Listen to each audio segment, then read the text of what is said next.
Alors que l'invasion de l'Ukraine par la Russie s'intensifie, David Valence a organisé devant l'hôtel de ville une conférence de presse pour présenter les premières actions mises en place par la ville de Saint-Dié-des-Vosges et la région Grand Est en soutien au peuple ukrainien. D'abord, pour partager avec vous une information que vous n'avez pas, c'est que la première famille ukrainienne est arrivée à Saint-Dié-des-Vosges hier. C'est une famille qui s'est présentée à l'accueil de l'hôtel de ville de Saint-Dié, qui est arrivée d'Ukraine par des moyens qu'on n'a pas encore réussi à identifier tout à fait, dont un des membres de la famille était déjà présent ici à Saint-Dié, visiblement depuis plusieurs mois, et qui est arrivé hier dans le dénuement le plus total. Donc 4 personnes, un couple avec un enfant et une personne âgée.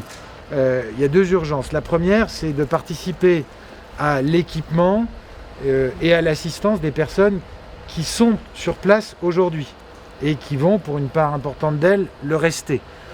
Et puis la deuxième urgence, c'est de participer à l'effort de solidarité européen en faveur des personnes qui, elles, vont chercher à fuir le pays.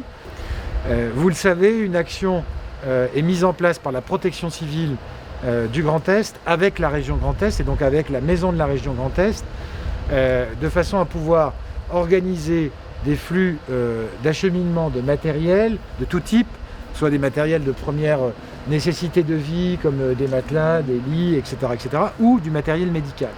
Et donc des points de collecte se sont organisés dans un certain nombre de villes vosgiennes. Nous, le choix qu'on a fait d'emblée, ça a été de considérer que l'une des priorités, c'était d'équiper en matériel médical.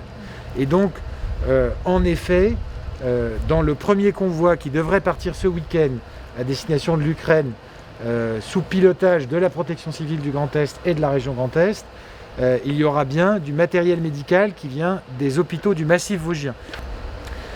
Pour ce qui est des personnes qui souhaitent apporter une aide aux populations ukrainiennes, ce que nous décidons de mettre en place à compter d'aujourd'hui, c'est un fonds de solidarité sur le même modèle que celui qui a existé au moment de la crise sanitaire, auquel tous les citoyens pourront venir abonder, auquel la ville de Saint-Dié-des-Vosges participera pour un fonds d'amorce à hauteur de 5 000 €.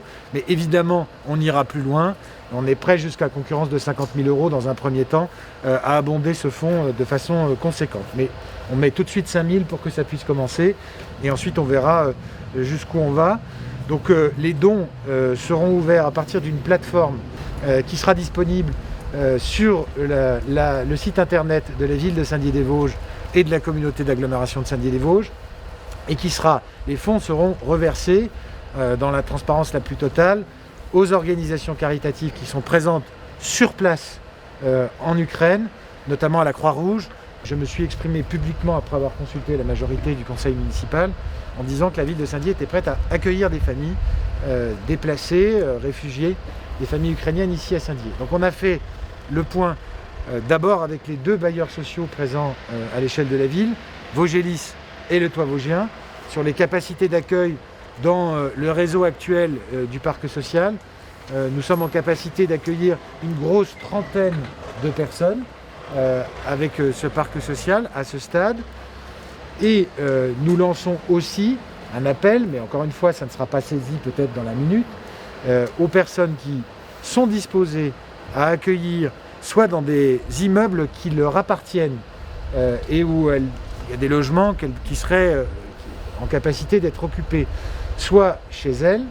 Nous lançons donc cet appel là aussi vers ce numéro pour recenser, donc qu'elles nous appellent, qu'elles nous joignent à ce numéro de téléphone pour qu'elles puissent nous dire quelles sont leurs capacités d'accueil. Évidemment, à chaque fois, on se déplacera sur site pour vérifier l'habitabilité du logement. Il ne s'agit pas de loger des gens dans des conditions insalubres juste parce qu'ils sont réfugiés.